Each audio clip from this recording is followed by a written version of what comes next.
Ya, saudara-saudara, sebelum kita bersama-sama merenungkan, menggumuli, dan bahkan mendalami firman Tuhan, di saat ini mari kita bersama berdoa memohon pimpinan Roh Kudus. Kami menyediakan diri kami dengan segala kerendahan hati kami, sehingga kami mampu untuk memahami, mengerti, dan bahkan melakukan firman Tuhan yang itu sungguh-sungguh akan sangat berguna bagi pertumbuhan iman kami. Kami percaya ya Tuhan, ketika kami sungguh-sungguh memahami, maka kehidupan kami pun akan semakin diperbaharui dan diubahkan. Dan ketika firman Tuhan ini mampu mengubah hidup kami percaya kami mampu untuk menjadi berkat bagi sesama kami dengan cara kami mampu memberikan penguatan dan pengharapan bagi orang yang berelasi dengan kami. Ini kami ya Tuhan, anak-anak-Mu yang siap untuk diperbaharui dan dikuatkan oleh firman Tuhan yang bersama-sama akan kami renungkan. Di dalam nama Bapa, Anak, dan Roh Kudus, kami menyediakan diri kami. Amin. Ya, saudara-saudara, tema yang akan kita renungkan, tema yang akan kita gumulkan saat ini adalah makin dekat Tuhan. Kalau kita mendengar tema ini, apa yang terlintas dalam pikiran kita? Makin dekat Tuhan, apa yang langsung terlintas? Kematian? Tidak salah juga, karena sebagian dari kita ketika mendengar istilah makin dekat Tuhan, itu seolah-olah makin dekat dengan kematian. Waduh, serem juga ya. Atau ibadah kedukaan? Nggak salah juga, karena seringkali makin dekat Tuhan ini menjadi sebuah lagu yang dinyanyikan dalam ibadah-ibadah kedukaan. Bagi kita yang sering hadir dalam ibadah kedukaan, ibadah penghiburan, pasti sudah tidak asing lagi dengan kata makin dekat dengan Tuhan dan bahkan itu dinyanyikan. Atau ada lagi yang membuat kita langsung teringat pada sesuatu hal ketika kita mendengar kata makin dekat Tuhan. Nah, saya mau memberikan satu clue dalam bentuk gambar. Yuk kita lihat sama-sama gambarnya. Nah, ini adalah gambarnya. Apakah kita sudah bisa punya bayangan? Film Titanic. Apa hubungannya makin dekat Tuhan dan film Titanic? Ada yang tahu? Nah, kalau tidak tahu, saya mau ceritakan sedikit. Hubungannya film Titanic dengan lagu Makin Dekat Tuhan ini adalah lagu Makin Dekat Tuhan ini dinyanyikan di salah satu adegan film Titanic, yaitu ketika kapal sudah hampir tenggelam. Dan lagu ini dimainkan oleh sekelompok musisi di tengah kepanikan orang. Jadi bayangkan ya saudara-saudara, di saat situasi sangat genting, sangat darurat, ada banyak orang berlarian, dan di tengah-tengah situasi genting itu ada sekelompok pemain musik yang dengan tenang memainkan lagu Makin Dekat Tuhan. Bayangkan kalau kita ada di posisi itu, mana yang kita pilih? Kita mau menikmati lagu Makin Dekat Tuhan itu, atau kita memilih untuk berlari mencari cara untuk menyelamatkan diri? Kemungkinan besar kita akan memilih berlari atau mencari cara untuk menyelamatkan diri ya. Tapi hebatnya para pemain musik ini bisa dengan tenang memainkan lagu ini. Dan ketika saya menonton ulang film Titanic ini, khususnya pada bagian lagu ini dimainkan, seketika itu juga saya tersentuh. Tersentuhnya karena apa?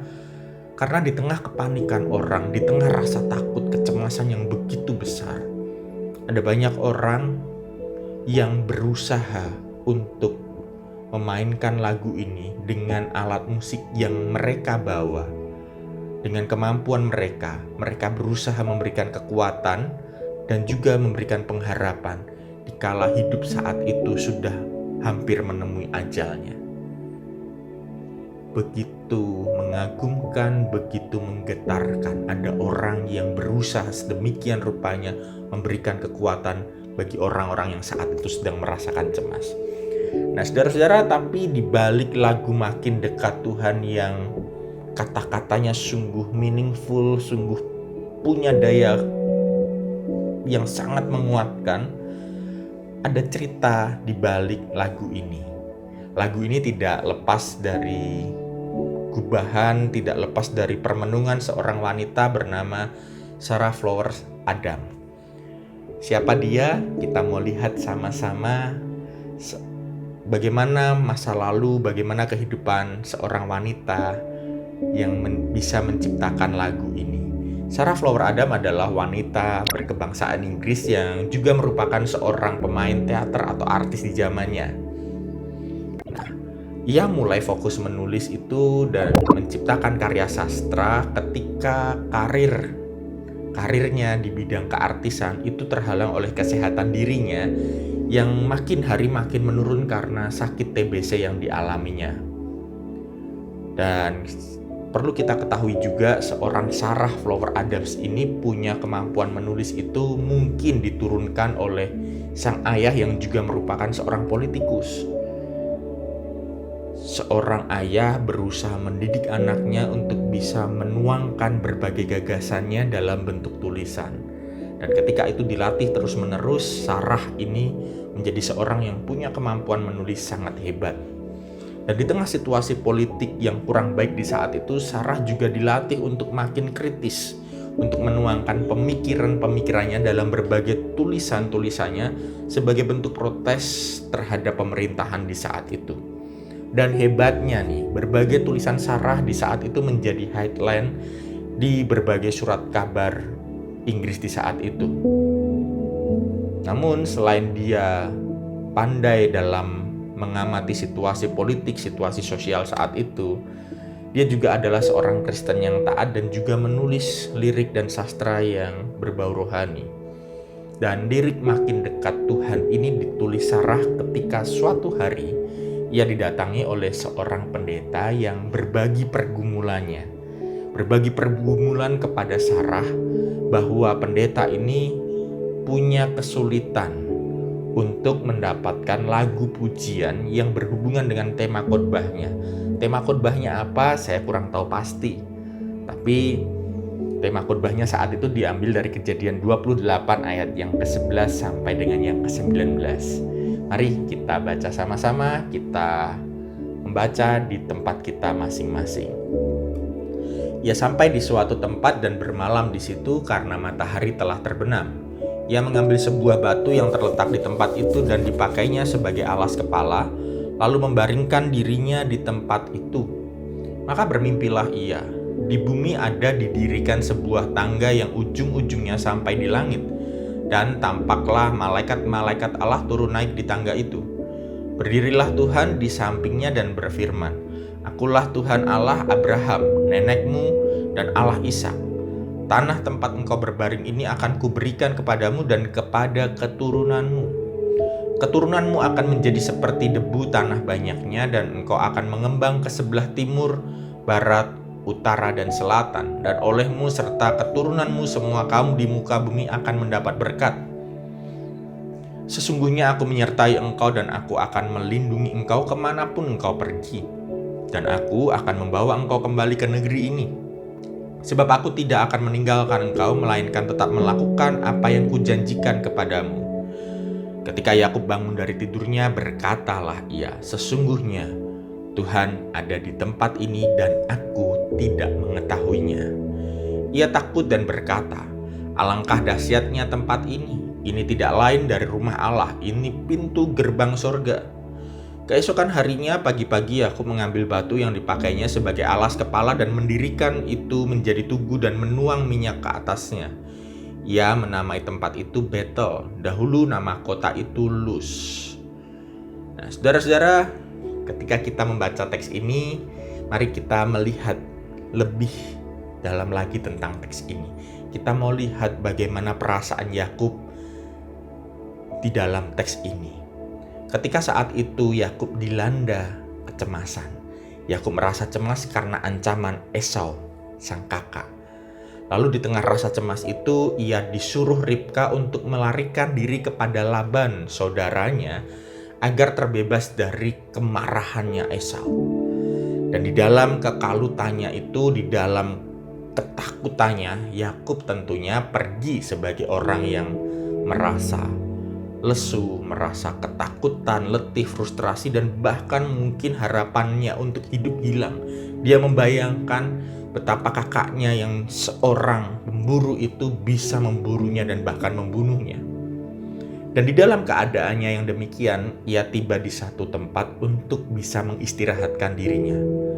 Dan kemudian Yakub merebahkan diri tanpa memikirkan apakah itu dingin, ataukah itu situasinya mencekam, atau bahkan mungkin ada ancaman binatang buas yang bisa saja sewaktu-waktu memangsanya. Itu semua sudah tidak dipikirkan lagi. Dia sudah tidak bisa memikirkan tempat yang aman, tempat yang nyaman untuk dirinya beristirahat. Yang penting ada tempat untuk bisa menaruh badannya beristirahat sejenak. Bahkan ketika panik begitu dahsyat, dia sudah sampai lupa juga terhadap Allah yang dikenalnya. Dan di tengah tidurnya itulah kemudian Tuhan memberikan mimpinya kepada Yakub. Mimpi ini menjadi sebuah penegasan Allah akan penyertaannya di dalam hidupnya Yakub dan juga masa depannya Yakub.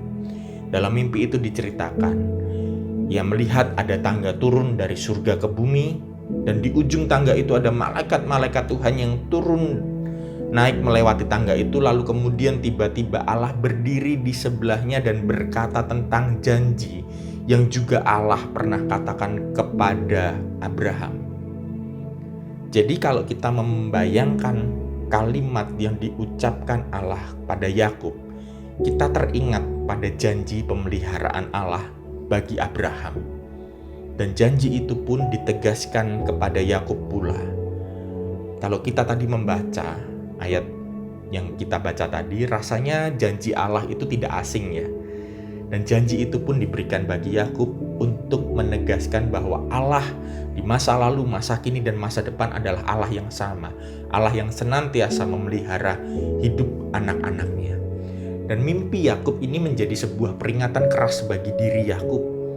Sehingga ketika Yakub terbangun, Yakub bisa berkata, "Sesungguhnya Tuhan ada di sini dan aku tidak menyadarinya."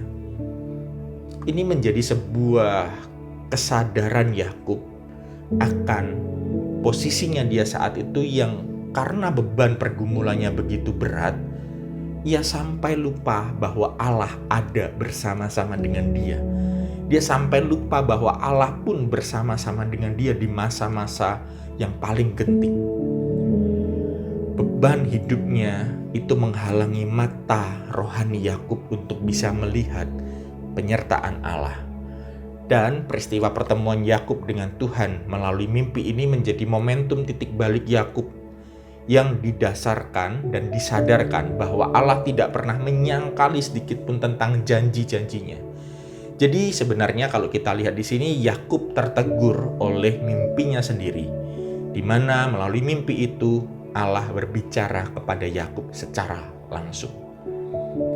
Di sini kita bisa melihat bahwa Yakub mengalami sebuah pertemuan yang indah, perjumpaan yang betul-betul menggetarkan hati dan iman Yakub melalui mimpinya. Momentum perjumpaan Yakub dengan Allah melalui mimpi itu menjadi titik balik Yakub. Dari rasa takut yang begitu besar menjadi sebuah kekuatan, pengharapan terhadap hidup yang dijalaninya saat itu. Pengharapan yang didasarkan pada janji Allah. Saking kagumnya, saking itu menjadi sebuah momen yang tidak ingin dilupakan, Yakub sampai membangun sebuah tugu peringatan. Sehingga dengan tugu peringatan yang dibangun oleh Yakub itu, dia senantiasa mengingat bahwa Tuhan pernah berbicara kepada dia melalui mimpi. Dan momen itu akan mengingatkan Yakub bahwa itulah momen perubahan besar di dalam kehidupannya. Nah, ini adalah sebuah gambaran seorang Yakub yang dikuatkan oleh Allah melalui mimpinya. Nah, kita kembali ke Sarah lagi nih. Seseorang perempuan yang menuangkan pemikiran-pemikirannya, refleksi imannya atas teks ini menjadi sebuah kata-kata yang saat ini kita kenal dengan lagu Makin Dekat Tuhan. Begitu Sarah mendengarkan pergumulan pendeta tadi, hati Sarah tergerak. Sarah sangat semangat untuk menawarkan dirinya menuliskan lagu bagi seorang pendeta ini. Dan kemudian Sarah betul-betul menggumuli kisah Yakub dalam teks yang kita baca tadi. Sarah berusaha masuk ke dalam peristiwa ini. Dan melalui proses refleksi antara Sarah dan juga teks Kejadian 28 yang kita baca tadi, maka disitulah tercipta lagu Makin Dekat Tuhan. Jadi lagu Makin Dekat Tuhan ini bukan lagu yang ditulis secara asal-asalan, namun menjadi sebuah lagu yang merupakan olah iman antara kehidupan pribadi Sarah dengan teks Alkitab yang saat itu dia gumuli dengan sungguh-sungguh. Bahkan pergumulan dan perenungan Sarah berdasarkan kisah Yakub ini bisa menjadi begitu hidup, bahkan bertahan hingga saat ini, karena kisah Yakub itu juga punya kaitan erat dengan situasi dan kondisi hidupnya saat itu. Sebagai seorang penderita TBC, Sarah harus punya perjuangan dan pergumulan yang harus dijalaninya. Sarah berhadapan dengan sebuah kenyataan di mana sewaktu-waktu nyawanya bisa saja diambil oleh Tuhan. Pasti semua orang punya harapan untuk sembuh, termasuk Sarah. Tetapi nyatanya jika kita lihat, Sarah harus meninggal. Namun sekalipun Sarah meninggal, karyanya tetap abadi. Karyanya tetap bisa kita rasakan sampai hari ini. Karena apa? Karena ketika Sarah melakukan permenungan yang melahirkan sebuah karya, Sarah melakukan itu atas dasar refleksi iman, atas dasar pergumulan pribadinya bersama dengan teks-teks Alkitab yang dihidupinya. Dan itulah yang akhirnya menginspirasi seorang komposer bernama Lowell Mason untuk meletakkan not demi not di setiap lirik lagu yang ditulis oleh Sarah ini. Dan kalau kita kenal lagu Makin Dekat Tuhan di hari ini, itu adalah karya Mason dan juga karya Sarah. Disinilah kita bisa belajar dari kisah Sarah ketika bergumul bersama dengan kisah Yakub. Apa yang menjadi refleksi bagi kita? Tentu refleksi ini adalah sebuah pertanyaan. Apa yang saat ini menjadi pergumulan kita?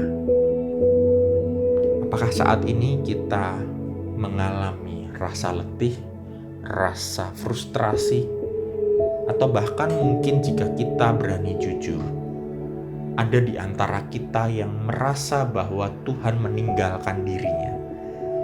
Jika kita merasa hal-hal yang demikian, itu tidak apa-apa. Itu adalah proses iman, itu adalah bagian dari perjuangan dan pergumulan iman.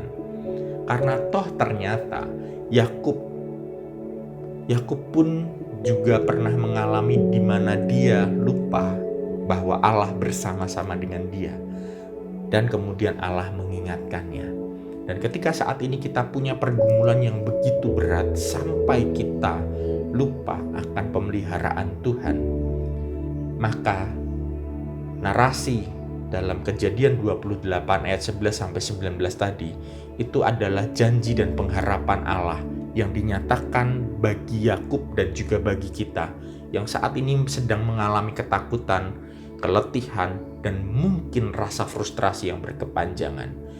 Jika Allah di saat itu mampu memberikan semangat bagi Yakub, jika Allah saat itu mampu hadir bagi Yakub melalui mimpinya, maka Allah di masa kini pun mampu hadir bagi hidup kita, di tengah-tengah hidup kita melalui beragam cara yang Allah punya.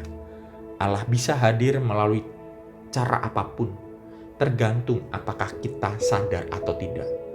Ketika Allah hadir dalam mimpinya Yakub memilih untuk sadar bahwa itu adalah penyataan Allah. Ketika Allah hadir di tengah-tengah hidup kita dengan beragam caranya, apakah kita juga punya kesadaran seperti Yakub Dan disinilah kita dilatih, ditantang untuk kita punya kesadaran akan menghayati kehadiran Allah di tengah-tengah situasi lelah, di tengah-tengah situasi frustrasi kita. Carilah kehadiran Allah, karena Allah senantiasa bersama-sama dengan kita. Dan yang menjadi refleksi akhir untuk kita semua adalah ini. Makin dekat Tuhan adalah sebuah proses pemaknaan dan hasil perjumpaan pribadi dengan Tuhan. Ketika seseorang memaknai perjumpaan itu sebagai sesuatu yang berharga, maka sekalipun berbantal batu seperti Yakub yang lelah, lunglai bagai musafir tersesat, hidup akan senantiasa diberikan ketenangan. Jika Yakub saat itu pun punya semangat, punya kesadaran untuk menemukan Allah di dalam mimpinya, maka kita pun juga perlu belajar dari Yakub.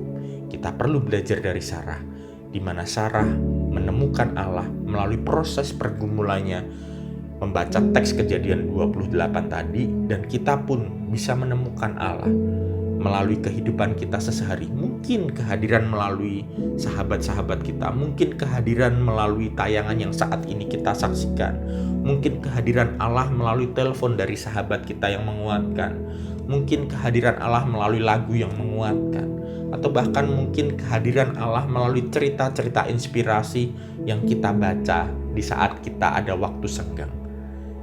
Segala cara itu bisa dipakai Allah untuk menyatakan pengharapannya bagi kita yang saat ini tengah berjuang di dalam pergumulan kita masing-masing. Selamat berjuang, dan percayalah bahwa Allah yang dahulu menemui Yakub itu pun akan menemui kita dengan cara yang tidak pernah kita duga sebelumnya. Berusahalah untuk sadar. Amin. Mari kita bersama berdoa. Ajar kami Tuhan untuk bisa mampu seperti Sarah, seperti Yakub, di mana mereka berdua mampu untuk merefleksikan pengalaman iman mereka di tengah-tengah situasi yang sangat-sangat tidak nyaman, situasi-situasi yang sangat genting. Sarah, Flower Adam, mampu menemukan Tuhan sehingga mampu menghasilkan karya yang saat ini dapat kami nikmati dan bahkan menjadi kekuatan bagi iman kami. Yakub yang saat itu sedang merasa lelah letih, mampu menemukan kehadiran Allah melalui mimpinya. Setiap momen perjumpaan dengan Allah, kami imani, kami yakini mampu memberikan semangat dan pengharapan bagi kami. Dan ketika kami mampu untuk menemukan Allah, pakai kami Tuhan untuk kami juga menghadirkan semangat. Mampukan kami untuk kami menghadirkan berbagai karya-karya, sehingga dengan karya-karya yang kami hadirkan, itu mampu memberikan semangat dan kekuatan bagi orang-orang di sekitar kami yang membutuhkan kekuatan dan pengharapan. Pakai kami ya Tuhan dengan segala karunia kami masing-masing untuk menghasilkan karya yang membawa pada pengharapan. Di dalam nama Bapa, Anak, dan Roh Kudus, kami menyerahkan hidup kami di dalam tangan pemeliharaan Tuhan. Amin. Sampai jumpa, dan Tuhan memberkati perjuangan iman kita